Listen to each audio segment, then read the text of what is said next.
नमस्कार। मैं वीके शास्त्री आप सभी दर्शकों का अपने चैनल के माध्यम से बहुत बहुत स्वागत करता हूं। जैसा कि मैं आपको गज केसरी राजयोग की वीडियो के माध्यम से हर माह में बनने वाले शुभ योगों, शुभ मुहूर्त की जानकारी देता हूं, उसी क्रम में आज के वीडियो में बात करेंगे कुंभ राशि के जातकों की कुंडली में अप्रैल 2023 में अलग अलग डेट्स पर बनने वाले गज केसरी राजयोगों के बारे में।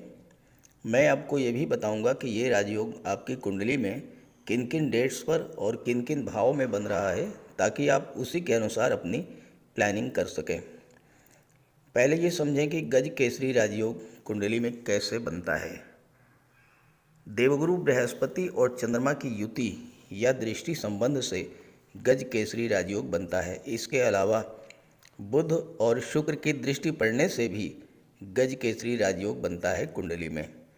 ये इतना श्रेष्ठ राजयोग होता है कि किसी भी जातक की कुंडली में बन जाए तो उसे धन संपदा, संतान सुख, स्त्री सुख, माता पिता, भाई बहनों का सुख, मान सम्मान, यश, कीर्ति, ये सब जीवन भर मिलता रहता है। जहाँ तक गोचर कुंडली की बात है, ये राजयोग हर व्यक्ति की गोचर कुंडली में हर महीने कुछ विशेष तिथियों पर बनता है, लेकिन आपको इसकी जानकारी नहीं होती और इसलिए आप इसका लाभ नहीं ले पाते। वीडियो के थंबनेल में डबल गज केसरी राजयोग लिखा है क्योंकि अप्रैल के महीने में ये राजयोग आपकी कुंडली में देवगुरु के अलावा शुक्र के द्वारा भी बनाया जाएगा। बहुत से दर्शकों ने कमेंट किया है कि मात्र 54 घंटे, मात्र 2.25 दिन के लिए ये राजयोग बनता है, तो इससे क्या होगा। मैं आपको बता दूं, किसी भी राजयोग का लाभ 2 दिन तो क्या 2 घंटे में मिल जाता है। अगर आपकी जन्म कुंडली में राजयोग बनाने वाला ग्रह मजबूत स्थिति में हो या आपके जीवन में उस ग्रह की महादशा या अंतर्दशा गतिमान हो। ये राजयोग इतना श्रेष्ठ होता है कि इस राजयोग के दौरान किसी भी शुभ कार्य की शुरुआत की जाए, जैसे आपको कोई प्रॉपर्टी खरीदनी हो, शेयर गोल्ड में निवेश करना हो, मकान बनवाना हो, वाहन खरीदना हो, किसी जॉब के लिए अप्लाई करना हो, किसी सरकारी योजना से लाभ लेने के लिए आवेदन करना हो, कोई गवर्नमेंट कॉन्ट्रैक्ट लेना हो, किसी गवर्नमेंट प्रोजेक्ट से जुड़ना हो, शादी ब्याह के रिश्ते तय करने हो, विदेश जाना हो, नए व्यापार व्यवसाय की शुरुआत करनी हो, यात्रा देशाटन पर जाना हो, कोई धार्मिक या मांगलिक आयोजन करना हो या इस तरह का कोई भी शुभ कार्य, अगर आप इस राजयोग के दौरान उस कार्य की शुरुआत करते हैं तो उसमें सफलता और लाभ के प्रबल योग बनते हैं। इसी उद्देश्य से ये वीडियो अपलोड कर रहा हूँ ताकि आपको शुभ समय की, शुभ मुहूर्त की जानकारी हो सके और आप शुभ समय पर अपने कार्यों की शुरुआत करें और उसका पूरा लाभ उठाएं। ये विश्लेषण आपकी चंद्र राशि के आधार पर किया जा रहा है और वीडियो के अंत में मैं आपको देवगुरु बृहस्पति के उपाय भी बताऊंगा। दूसरी बात, कमेंट बॉक्स में किसी भी अनजान व्यक्ति के द्वारा दिए गए कॉन्टैक्ट नंबर पर भूल करके भी कॉन्टैक्ट मत कीजिएगा, आपके साथ फ्रॉड हो सकता है। कुंभ राशि के जातकों के लिए अप्रैल 2023 का महीना अत्यंत शुभ और श्रेष्ठ फल देने वाला है, क्योंकि देवगुरु आपकी कुंडली में लाभ के भाव के स्वामी होकर धन के भाव में गोचर कर रहे हैं और महाधनी योग बना रहे हैं। दूसरी बात, माह की शुरुआत ही गज केसरी राजयोग से हो रही है। 1 अप्रैल 2023 चंद्रमा का गोचर कर्क राशि में होगा।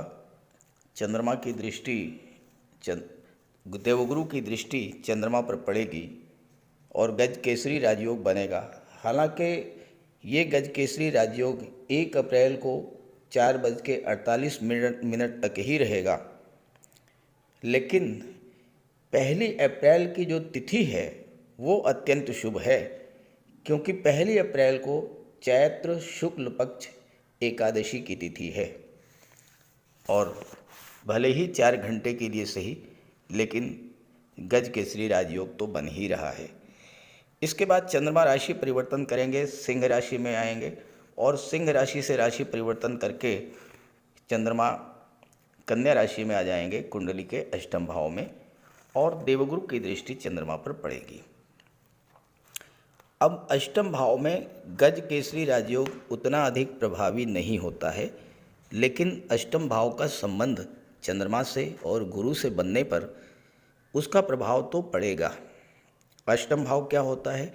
अष्टम भाव होता है दुखों का, पीड़ा का, कष्ट का, आकस्मिक घटनाओं का, क्रॉनिक डिजीज़, लंबी बीमारी का। और कुंभ राशि के जातकों के जीवन में 7.5 का द्वितीय चरण भी चल रहा है। यहाँ पर गुरु का संबंध चंद्रमा से बनने का सबसे बड़ा जो प्रभाव पड़ेगा वो यही पड़ेगा कि आपको अपनी उन परेशानियों से जो लंबे समय से आपको परेशान कर रही थीं, उनसे बाहर निकलने के लिए दैवी सपोर्ट मिलेगा। गुरु के प्रभाव से ईश्वरी कृपा आप पर बरसेगी।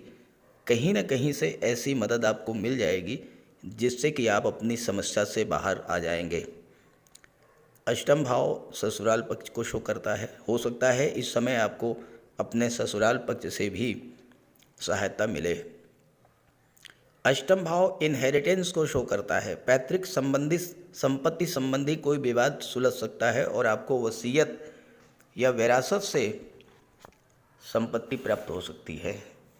अष्टम भाव डीप रिसर्च का होता है, गहराई से सोचने का होता है, और आप धन संबंधी, कैरियर संबंधी, रिश्ते नातों या स्वास्थ्य संबंधी कोई भी समस्या अगर है तो आप उस समस्या पर गहन मंथन करके उससे बाहर निकलने का मार्ग तलाश कर लेंगे। कोई नया काम शुरू करना चाहते हैं तो इस समय आप अष्टम भाव की चीज़ों से जुड़कर कर सकते हैं, सफलता मिलेगी। जैसे कि आप इंश्योरेंस के क्षेत्र से, शेयर मार्केट के क्षेत्र से, कमीशन एजेंट के रूप में, या आप रियल एस्टेट, प्रॉपर्टी डीलिंग या कंस्ट्रक्शन का कार्य शुरू कर सकते हैं। ऑडिट या टैक्सेशन का काम शुरू कर सकते हैं। डाटा प्रोसेसिंग, डाटा एनालिसिस का काम शुरू कर सकते हैं। कंप्यूटर के क्षेत्र में या मेडिकल और सर्जरी के क्षेत्र में भी आप काम शुरू कर सकते हैं। चंद्रमा की दृष्टि धन के भाव पर पड़ेगी तो आप धन का संचय भी करेंगे और धन का निवेश भी करेंगे। और ये जो चंद्रमा का गोचर होगा कन्या राशि में, वो है 4 अप्रैल को। डेट और टाइम आप नोट कर लें। 4 अप्रैल को प्रातः 4:05 पर, 4:05 शाम के समय 4:05 PM। इसका मतलब ये हुआ कि 5 अप्रैल और 6 अप्रैल दोनों ही दिन गज केसरी राजयोग आपकी कुंडली में प्रभावी रहेगा। 4 अप्रैल को 4:05 शाम को ये राजयोग बनेगा और अगले 54 घंटों तक प्रभावी रहेगा। कन्या राशि में गोचर करने के पश्चात चंद्रमा का गोचर तुला राशि में होगा, फिर चंद्रमा राशि परिवर्तन करेंगे और वृश्चिक राशि में गोचर करेंगे। वृश्चिक राशि में गोचर करते हुए चंद्रमा पर देवगुरु की नवम दृष्टि पड़ेगी और शुक्र की भी दृष्टि पड़ेगी, और ये डबल गज केसरी राजयोग आपकी कुंडली में बनेगा दशम भाव में। दशम भाव क्या होता है? कर्म भाव होता है। आपका कैरियर, आपका स्टेटस, आपकी उपलब्धियां, आपकी ख्याति, प्रतिष्ठा, मान सम्मान, आपकी व्यावसायिक सफलता, सरकार से सम्मान और कैरियर स्टेबिलिटी, ये सब दशम भाव से देखा जाता है। कैरियर को लेकर आपके मन में जो अनिर्णय की स्थिति थी वो दूर होगी। आप ये तय कर पाएंगे कि आपको कोई नया कार्य व्यवसाय करना, किस क्षेत्र में जाना है, ये आप निर्णय कर पाएंगे और नई दिशा में गतिमान होने का, नया कार्य शुरू करने का अत्यंत शुभ योग बनेगा। गज केसरी राजयोग बनने पर आपके मान सम्मान में वृद्धि होगी, आपका स्टेटस ग्रो करेगा, साथ ही साथ व्यावसायिक दृष्टि से आप सफलता की ओर आगे बढ़ेंगे। गवर्नमेंट से जुड़े व्यक्तियों से आपके संबंध मजबूत होंगे या फिर आप स्वयं गवर्नमेंट के अंग बनने की दिशा में आगे बढ़ेंगे। सरकार से धन और सम्मान भी प्राप्त हो सकता है। इस राजयोग के बनने पर आपको कोई गवर्नमेंट प्रोजेक्ट मिल सकता है किसी सरकारी योजना से आपको लाभ मिल सकता है। आप अपने व्यापार को नई ऊंचाइयों पर ले जाने के लिए धन का निवेश भी कर सकते हैं। आपकी पावर और अथॉरिटी को बढ़ाने वाला होगा ये राजयोग। समाज में आपकी विश्वसनीयता बढ़ेगी। गुरु और शुक्र का ये जो राजयोग है, ये आपकी महत्वाकांक्षा में वृद्धि करने वाला होगा। आप जीवन में नए नए लक्ष्य निर्धारित करेंगे और उसे प्राप्त भी करेंगे। चंद्रमा की दृष्टि चतुर्थ भाव पर पड़ेगी। आपको मानसिक शांति मिलेगी। माँ के स्वास्थ्य में सुधार आएगा।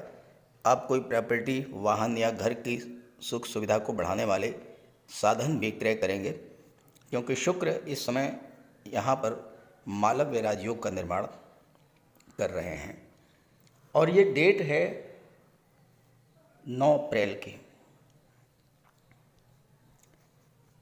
9 अप्रैल को प्रातःकाल 8:02 से ये राजयोग आपकी कुंडली में प्रभावी रहेगा। इसका मतलब कि 9 अप्रैल और 10 अप्रैल दोनों ही दिन अत्यंत शुभ रहेंगे आपके लिए।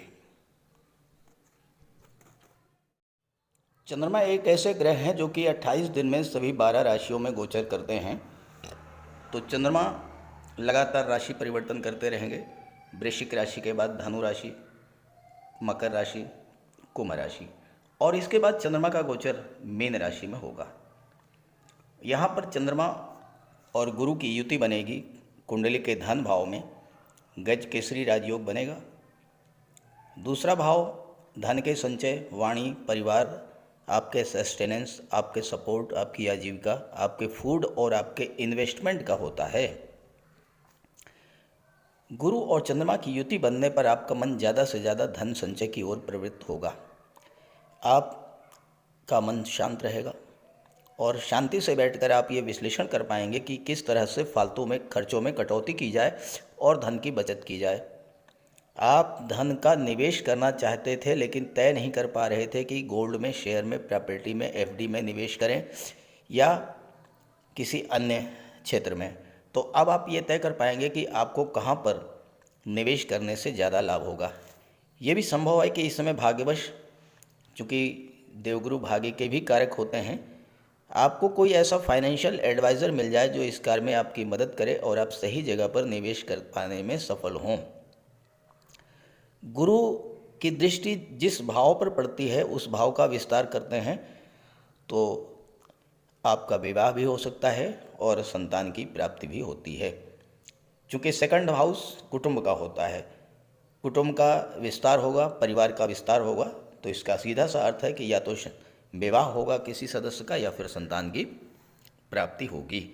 और चंद्रमा की दृष्टि अष्टम भाव पर पड़ेगी तो आपके मन में धर्म, अध्यात्म के रूप के प्रति नैसर्गिक रूप से झुकाव बढ़ेगा, ईश्वर में आस्था बढ़ेगी और आपको इसका लाभ मिलेगा। अष्टम भाव की चीज़ों के लेकर कोई नया व्यापार व्यवसाय शुरू करना चाहते हैं तो उपयुक्त समय है। ससुराल पक्ष से संबंध मधुर होंगे और आपको गुप्त धन की प्राप्ति भी होगी। आपका कोई फंड, पेंशन, ग्रेच्युटी का मैटर था तो आप उसके लिए भी प्रयास करेंगे तो आपको इस समय सफलता मिल जाएगी। और इसका जो समय और डेट है, टाइम और डेट है, वह है 17 अप्रैल रात्रि 8:52 पर। 17 अप्रैल को रात्रि 8:52 पर चंद्रमा और गुरु की युति धन के भाव में बनेगी। गज केसरी राजयोग के निर्माण होगा।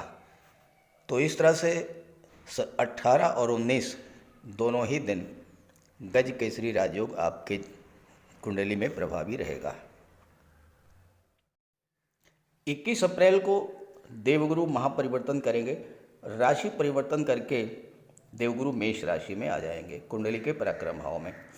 और चंद्रमा भी गोचर करते करते सिंह राशि में गोचर करेंगे, कुंडली के सप्तम भाव में। देवगुरु की पंचम दृष्टि पड़ेगी चंद्रमा पर और आपकी कुंडली में गज केसरी राजयोग बन जाएगा। हालांकि इस समय देवगुरु के साथ साथ राहु की दृष्टि भी आपके चंद्रमा पर पड़ेगी। तो राहु की दृष्टि पड़ने से आपके मन में थोड़ी अशांति होगी, मन में थोड़ा भ्रम, कन्फ्यूज़न पैदा होगा।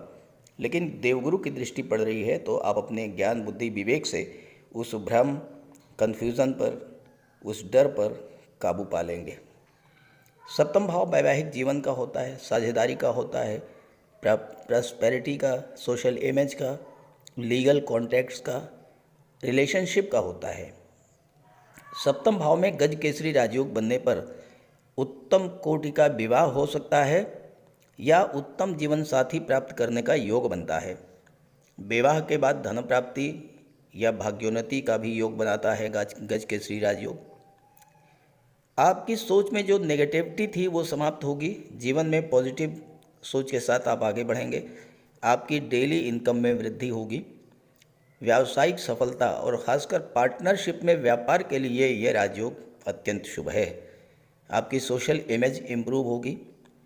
साथ ही साथ किडनी या कमर दर्द में प्रॉब्लम थी तो वो राहत मिलेगी। जीवन साथी के साथ संबंधों में सुधार आएगा और अगर संबंध खराब थे तो बिजनेस पार्टनर या जीवन साथी के साथ संबंधों में सुधार करने के लिए ये आदर्श स्थिति है, क्योंकि इस समय आपका मन शांत रहेगा, ज्ञान बुद्धि विवेक जागृत होगा।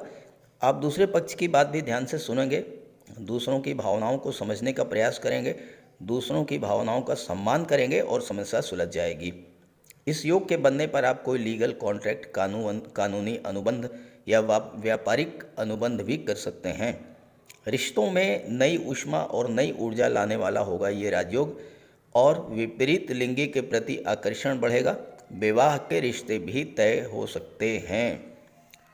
चंद्रमा की दृष्टि आपके लग्न पर पड़ेगी तो आपके स्वास्थ्य में सुधार देखने को मिलेगा, मानसिक शांति मिलेगी और किसी प्रकार की चिंता थी तो वो दूर होगी। ये राजयोग आपकी कुंडली में 29 अप्रैल को बनेगा और समय है 12:47 PM, यानी बाद दोपहर 12:47 पर। अब आप इन राजयोगों का ज़्यादा से ज़्यादा लाभ लें, इसके लिए आप देवगुरु बृहस्पति का उपाय अवश्य कीजिएगा। तो बात करते हैं उपायों पर। कुंडली में देवगुरु बृहस्पति का बहुत ही महत्वपूर्ण स्थान है, क्योंकि देवगुरु कुंडली के पंचम और नवम भाव के कारक होते हैं। पंचम भाव से संतान का विचार किया जाता है, शिक्षा का विचार किया जाता है और नवम भाव से भाग्य का विचार किया जाता है। गुरु ग्रह भाग्य के लिए जिम्मेदार माने जाते हैं और किसी भी कार्य की सफलता के लिए देवगुरु का मजबूत होना बहुत ज़रूरी है। जब कुंडली में देवगुरु मजबूत होते हैं तो भाग्य का साथ मिलता है, जिस काम में हाथ डालते हैं वो सफल होता है, विवाह समय से होता है, शिक्षा अच्छी मिलती है, गुरु की कृपा रहती है, धन की प्राप्ति होती है। तो देवगुरु के लिए कुछ उपाय बताने जा रहा हूँ, उपाय ज़रूर कीजिएगा। अगर आपकी जन्म कुंडली में गुरु कमज़ोर स्थिति में है तो आपको गुरुवार का व्रत करना चाहिए। स्नान करते समय जल में आधा चम्मच हल्दी डालकर स्नान करें। स्नान के बाद पीले रंग के वस्त्र धारण करें और साथ ही साथ केसर या हल्दी का तिलक लगाएं और गुरुवार के दिन भगवान विष्णु की उपासना करें।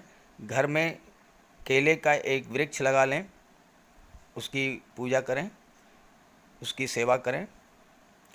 भोजन में चने के बेसन, चीनी और घी से बने लड्डू का सेवन करें और अपनी क्षमता के अनुसार पीले वस्त्र, हल्दी, शहद, धार्मिक पुस्तकें, इन सब का दान कर सकते हैं। अगर गुरु ग्रह कमज़ोर है तो पुखराज धारण करें, लेकिन इसके लिए किसी योग्य ज्योतिषी की सलाह ले लें। माता पिता, गुरु और बुज़ुर्गों का सम्मान करें, उनकी देखभाल करें और उनका आशीर्वाद प्राप्त करें। साफ सफाई रखें, गुरु की सेवा करें और दही और चावल गरीबों को खिलाएं। किसी गरीब को, किसी दिव्यांग व्यक्ति को भोजन कराएं।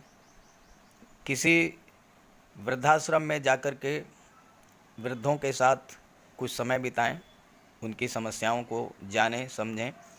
कोई ज़रूरी नहीं है कि आप धन से ही सहायता करें, तन और मन से भी आप मदद कर सकते हैं दूसरों की, और ऐसा करने से देवगुरु अत्यंत प्रसन्न होते हैं। और जब देवगुरु बलवान होंगे तो आपको पूरा लाभ मिलेंगे। तो ये उपाय करके देखिएगा, लाभ होगा। कमेंट करके बताइएगा ताकि आपके साथियों को भी इसका लाभ मिल सके। नमस्कार।